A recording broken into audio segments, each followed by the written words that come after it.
Hello there, everyone! Welcome back to Enigmatica 6 Expert. I am Merc Serene, and today we're going to continue working on our factory rotational power source. Let's go ahead and take a quick peek outside to see what we currently have going for us. Yes, this here is where our spawners are going to be for blazes. We will be harvesting the blaze rods and turning them into blaze lanterns. Now, let me show you what I want to do. These are a temporary test set of furnace engines. Now, I want to have multiple of these going and then all of the power routes together to create a massive source of stress. But let me show you what I have right now. We have a blast furnace and we have a normal furnace. This one has cobblestone. This one has iron dust. In the top, because this is how furnaces work, of course, the item to smelt goes in the top, and then the fuel would go in the back. Okay, and then everything else comes out the bottom.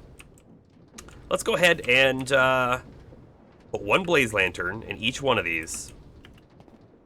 Okay, so we can see that they are going. This one is going to be going like every 5 seconds, and this one's every 10 seconds. So this one will smelt through the items faster than this one. However, let's take a look.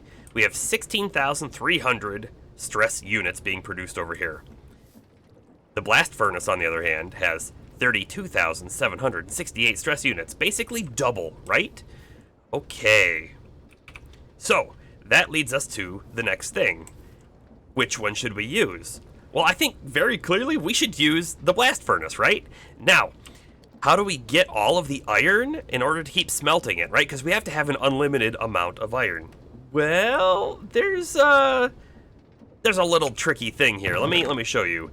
If we take these iron ingots and then we route them into a grind wheel, they'll turn directly back into iron dust. It's not a lossy operation at all, 1 for 1.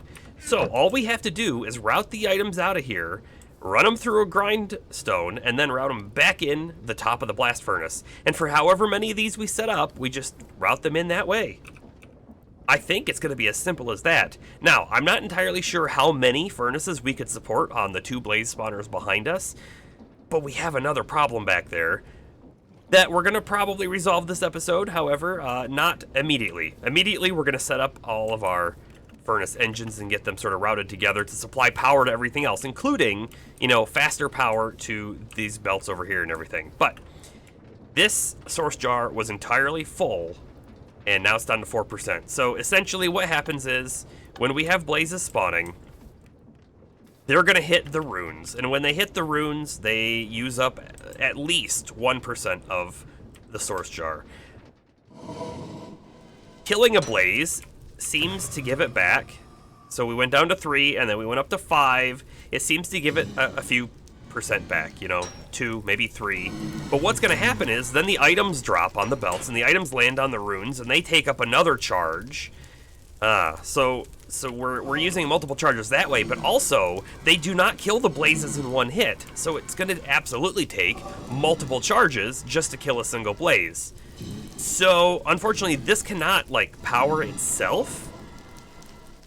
But I'm sure there's other options that we can do here to get our source going. I mean, we could just set up a farm and have the farm auto gather, maybe with another drone or something, and then that could fuel this whole thing. It's an option, but this thing does operate off of mob death. Maybe we create another spawner that's simply designed for killing enemies, like maybe with a fall? I'm not entirely sure about that yet, but I'm sure we have other options here, which we will resolve this episode. I also want to talk quickly about the power source, so the fuel, the blaze lantern. Okay, we have smelted, well, I guess we had some in here already, but we had 2 full stacks. We've gone through 24 cobblestone, it looks like, in this time. Now, this one didn't have anything in here, and you're going to see we've gone through quite a bit more. We're already at 50 iron ingots. Our fuel level is very sustainable. I think, honestly, we're going to be able to produce way more of these blaze lanterns than we're going to end up using to fuel these furnaces. But we'll find that out as well. As long as we're able to produce those much faster than we're burning them, we're going to be able to put in, I don't know, 8 of these furnace engines, maybe even more. So that's what we're going to do now. We're going to build the room out, and I'm thinking we're going to build the room here. Now remember, it's not just the furnace engines, but we will also need a grind wheel for the blaze rods into blaze powder, and another one to turn the iron ingots back into iron powder. This is now an unfinished sort of proof of concept of what I'm thinking here. Okay, so let's take a quick look at what's gonna happen. And we have lots of cleanup to do, and in fact, this system's not even hooked up or anything like that, but we're gonna have a wall on both sides of this walkway that are both of our blast furnaces and furnace engine setups, right? They're gonna be powering these shafts coming out, belts going down, and this will go down into the basement, which we'll show in a minute. But basically what we have to do is we have to make sure that we can put in blaze lanterns into the bottom and iron dust into the top. We'll see the iron ingots come out, and then the iron ingots have to come back down here, and they go into this chest, and then from there they get ground up. They turn back into the iron dusts. Now, we might need some speed upgrades on things here. Right now we have a lot of stuff happening from modular routers, and we still use the pretty pipes, of course. But each one of these does different things, and you'll see that we actually... Look how fast that was. That was pretty cool. So we're populating the whole mechanical crafter via 2 separate modular routers, and then the items come out, that's the blaze lantern, and it goes up there. Now, all of this contraption here is not being powered by these belt systems directly. That's actually coming up through the ground here. That's very intentional. So all of the power that comes out from our furnace engines is being routed down here into the basement, just like this. So this here, this line here, and this line here are both from our furnace engines. And then it's gonna route into here, and this is where we're gonna like send it around the whole factory. So this over here runs underneath our old sort of location, and so we're gonna run the power in there. And then I'm envisioning right here, basically right before it goes up, we'll have a speed controller, and then we can speed up the crafters, we can speed up the grind wheels. It's gonna be cool. The problem that we do have, however, which has been mentioned before, is we cannot supply these source jars based solely on killing these blazes. It's just an unfortunate reality here. So how are we going to power our runes? If you remember from many episodes ago, we have a whole like farm field set up back here, and we'll eventually even expand this further. But this could be, if we used a correct source link, we could farm source off of these fields and then route it all the way across. In fact, look, things are happening as we speak. Using an agronomic source link, this here would generate the source for us from the growing crops, and then using a source relay warper, we could actually move. It says it can actually go distances beyond 30 blocks, so that's good to know. You will lose some, but this is basically an infinite source over here, so it's probably fine. Now, we need to figure out how to get warp dust in order to make this source relay. So if we take a look at warp dust, we're going to see that it is crushed up warp stone. We can crush it in a pulverizer, and warp stone is a tier 3 blood altar. Tablet of warping. Tablet of warping is just vexing archwood log and warp scrolls. So honestly, doesn't sound too difficult at all. So we're going to hook up one of those agronomic source links over here, and then have it warp all the way across to our blazes. In the past episodes, we have crafted ourselves a tier 3 blood altar with a steady supply of blood in the form of those pigmen from the spawner back there. So if we want to make these warp stones, it needs 25,000 LP. With our unmodified runes, right, we could have runes of capacity here so that our altar itself could hold more than the 10,000, but I'm hoping we'll just be able to keep up with the supply just based on this. So we'll watch it kind of go, and we're going to keep using our dagger of sacrifice on these guys as it gets low.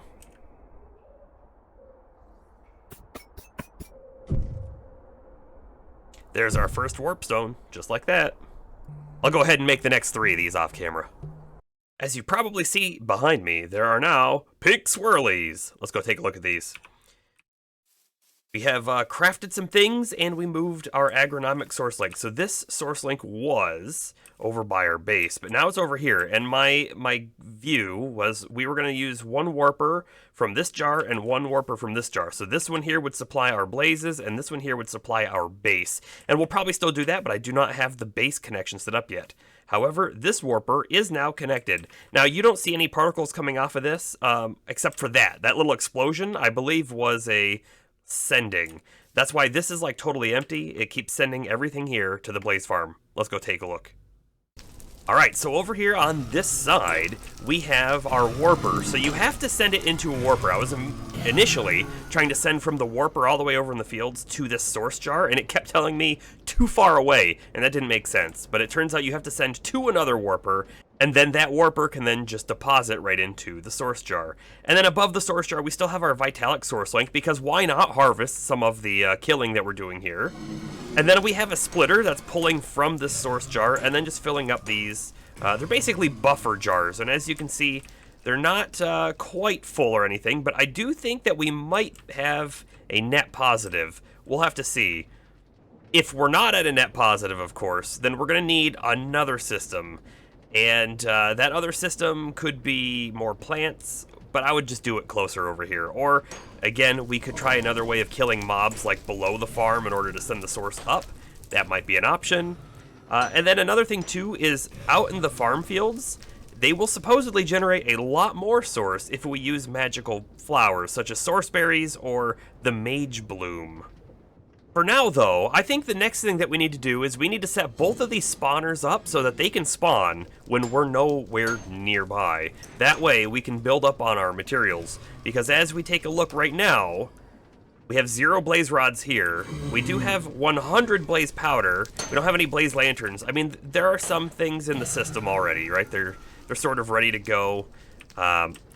However, I want to have a lot more blaze rods before we start. And if we look, this thing here is actually taking the blaze rods out from there, and it will use these in the crafting. So we are building, it's just quite slow is all. In order to make our spawners ignore players, we do need to get these Spectre's Eyes, and we want 2 of these, so we're going to need to get 2 of the Phantoplasms, which drop from the Bell Ringer. So here we are, out in a field where I can spawn this thing and not feel too bad if it happens to destroy anything, although I don't think it does. And as some people of chat have mentioned before, I think you're right. We should probably make an arena for these things, but for now, this will have to do. Here we go.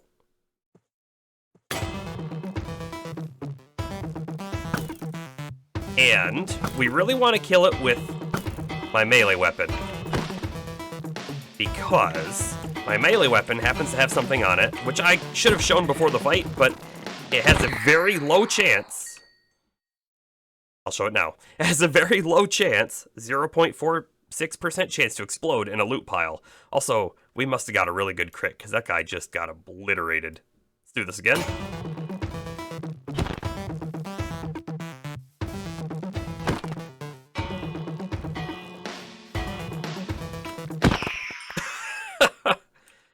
Yep. That guy's super easy. Okay, here we go. 1. Factory ready. Factory ready. Disable the need for nearby players for a spawner. Yep. It is now a part of our factory. We have done a decent chunk of work in between the last cut and this one. And if you're wondering what that bee is, I'm pretty sure that's a Resourceful Bee's April Fool's joke. He's just my little buddy. But anyways, I need to show you what's going on in our new blaze portion of the factory. So, first off, you might notice we have a weird hallway. This hallway is supposed to be very reminiscent of like an office space. And this might be something that you would see in games such as like the Stanley Parable, something like that. So anyways, we come through, we have a little cutaway window into the new portion of the factory. Of course, we still have our old entryway right here, but the hallway ends for now, and when we do eventually add on, we'll probably cut this wall out and then push our hallway forward. But we turn right, and ooh, look at everything that's going on now in here. Yes, we've done a lot of decoration and building and everything, and it took quite a bit of work. And we'll talk about that maybe in a moment. But first, I want to show you what it looks like from the outside. So let's go ahead and just pop outside. The hallway is not really decorated itself on the outside. We will eventually sort of get to that as well. But ooh, look at that. It's got the nice, like, I really like the color scheme that's really on this, and it's got the nice rounded off roofs. We have the blaze section. It looks like a little bit of a fire on the glass. I don't know. I think it's all coming together quite nicely. But let's go ahead and pop back inside, and then we'll show the technical bits, right? When I left off last time, we were using, hey! Oh, I must have a single spawn location or something. Get out of here, you're not welcome. Okay, so we had runes on the ground. We no longer do that. So this is a timer spell turret from Ars Nouveau. And what this does is you can put a spell, any kind, just like we could with the runes. You put it on a spell paper, and then you put it right on the spell itself. So we had, you can see, projectile, harm, amplify times 8. That means that, of course, it's a one-hit kill every single time. The runes are gone, and instead of the crisscross sort of pattern, it is now just a single line of these chutes where everything gets dropped into. How does this activate, you might ask? Well, on the very front, we have an industrial linear laser entity detector, and if I just right-click on it once, we should be able to see how it's configured. Ooh, gotta be careful. If I get in front of that, it might kill us. So now, you can see range 8, which is how many blocks it has to go forward. It just needs 1. It's only on mobs, so if I walk in front of it, it's not going to activate. But if there was a mob out there, it might shoot me if I'm in the way. This lever, this is simply, I can just turn it off. Bam, and then it won't work. But we leave it on. In fact, I could get rid of this lever almost entirely. You may also notice that our source jars are completely full, right? So let's take a peek at how this works when it shoots. We might not see it on this jar. No, we're going to see it on this jar. So every shot takes 2%, but because of the Vitalic, every kill gives us 2% back. We do still have the whole farm field over there as like a backup, but we don't really need the backup. There are occasions when it shoots a little early, and then it wastes power, but that's fine, because we have the farm field. So, what happens now? The items come in, and we have like little nice walkways where we can see down through glass. Yeah, I clearly have a spawnable location down there. But anyways, this is set to round robin, so it's going to output there, and then it's going to output here, and then it'll finally output there. And this one here, this line is dedicated to that single chest, which will be turned into blaze powder. You see, we have a lot of blaze powder. We don't have a lot of blaze rods, and we don't have any blaze lanterns stockpiled either. But we do route them all only in to these 6, and you can see we have 61 of our blaze lanterns in there now, 62, 61, 52, 32. But we are actually building, right? So I do imagine that we will start using this one in the near future. And then we'll have to like see, are we still building? And if we're still building blaze lanterns, which we'll notice over here, then we'll turn this on. And I have this just cut off right there on the pretty pipe. So all I gotta do is right click it and it'll be reattached. So in our current setup, right, we have 32,768 stressed units per turning furnace, right? Like I said, I imagine this one will be turned on, you know, soon-ish. This is going to start filling up a little bit more as well. And then we will have 6 of these running at 32,000 each, which is a total of 196,608 stress units, which is a lot. And that's just for one of our 4 modules. Although the speed of which this is going, I'm not sure we could power this site either. So we may need to do a little bit of work here, either to speed up how fast we get blaze rods, you know, including more spawners, or a different way to get blaze rods. But that's in the, I'm going to say, far future. As soon as we hit that stress unit limit, then we'll have to start considering, well, how do we get more stress units? Speaking about our spell turret, there are 3 different kinds. So, we have a timer spell turret, we have a basic spell turret, and then we have an enchanted spell turret. The basic, of course, is the first one you craft, and this one will fire off the spell every time it hits a different redstone signal. That's great and all, but for this really tiny compact setup, it doesn't work. The enchanted spell turret is exactly the same as the basic spell turret, except it uses half the amount of source. So only like 1% per charge, which is actually really good. The timer spell turret, on the other hand, which you'll see on the top left, it says 2 seconds. We can left click it to make it 1 second, we can right click it to increase its time. But what this means is when it's receiving a redstone signal, right? So as long as there are blazes in front of this laser entity detector, this will be on. So then every 2 seconds, it will shoot another one. With the basic spell turret, this system wouldn't work because it needs to be pulses. So if we had 5 blazes lined up, it would have shot from the very first one, and then it wouldn't have kept shooting. So that's why we needed the timer spell turret. Other options were, we could have like introduced a redstone timer or something that when enabled it starts, you know, pulsing, something like that. But I really, really like how this little tiny setup came to be. Also, you can tell, we do get a lot of blazes spawning in here. So there are some things we could do to further improve our blaze spawner. We could make it so the spawn count goes up. I think 5 is actually the cap on that. The max entities could go up, but you'll also notice I raised the blaze spawners up higher so that they spawn and drop down, meaning they're out of the range. And when they're out of the range, their spawn timer like starts over again. One more thing that I'd really like to do is, you see the spawn range is only 4. We could improve this, right? We could increase it out and out and out, but it does take AoE. In fact, let's take a look at this. The +1 spawn range takes the glyph of AoE, which just takes pufferfish, and you know what? I don't just have pufferfish laying around, so we haven't done that just yet. Now I think it's time, let's go downstairs. There is not an official way to get down there, I just used my teleport.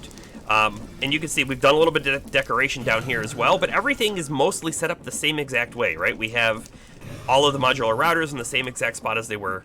We craft the items here, they get sucked into the pretty pipe network and all of that kind of stuff. Okay, and you may notice that these are running a little faster than they were before. I don't actually have them turned up that much faster because we just don't need it, right? This is basically fully able to keep up with its supply of iron ingots. And this is more than capable of keeping up with its blaze rods. So if we go downstairs, this is, again, remember, these belts here is where the power is actually being routed down, and I'm routing off of this gearbox here into a rotation speed controller, which is set for 32 RPM. And then I'm doing this little funky thing here because I needed to reverse the direction. So we're pulling off this way, and then I just come back over.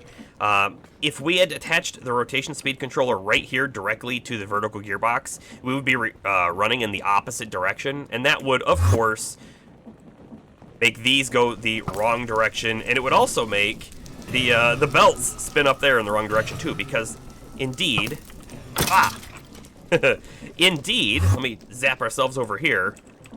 This right here, the power, we're routing that off right here, just through this crushing wheel chain to there, and then that rod takes itself all the way over into this little belt network that we had set up over here that does run these belts for the blazes. As for something just a little different, I happen to have 2 captured brutish zombies, and they're inside these soul gems. I think they're actually even apotheosis special mobs. I'm pretty sure they will one-hit kill us if they hit us. I would like to get these soul gems reclaimed. So I have these 2 empty bee jars, and the plan is to put it in here into our old sort of manual mob spawner. Hopefully they can't make it through our little blockade. We're gonna find out. Yeah, look, that's Knath Flab. Stung to death. He sure got us. He sure got us. Let's try this again. See if we can get our stuff back without dying.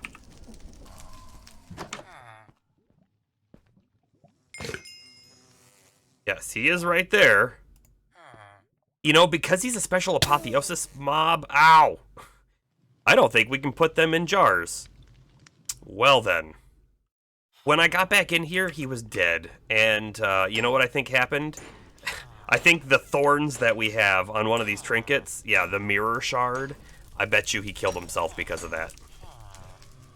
Well, that's unfortunate. Let's put the other one in the world and see if it's also a named monster before we do anything crazy. Habby the Magical. Yeah, we're gonna hold on to that one, I guess. They're pretty neat. All right, everyone. Well, we have now come to the end of this episode. I'm really, really happy with the way that this whole room came out. You know, it's not fully in operation just yet, but I'm hoping that it will be once we get more and more of that blaze material. In the next episode, you know, after playing around with the Ars spell turret and stuff here a little bit more, I am now really interested to do a little bit more Ars Magica. Ars Nouveau magic stuff. And if we take a peek in the book at the specific Ars chapter, the things that I'd really like to kind of get into a little bit are these charms. I don't know if we're going to do them all, but I think I want to start off with a Drigme charm, and then we can maybe try to figure out how to automate some mob or friendly monster stuff. And one of the things that's clearly right on my mind is this. Let's take one quick look at conduits. You know, the thing that's always been a big major pain point for all of these magic stuff. Well, Nautilus shells. Nautilus shells are the most difficult thing to get, but we can actually catch a Nautilus if we go to a warm ocean, and then we could theoretically put that Nautilus in the Drigme's pen. And then that Drigme would keep giving us shells without killing the Nautilus. So, that's what I would really like to do. So I think in the next episode, we will start it off, not even by getting the Drigme working, but by doing a little adventure for Nautilus, and maybe some other things along the way too. But anyways, this is Mark Serene signing off, with blazes dying in the background. I hope you enjoyed it. See you in the next one.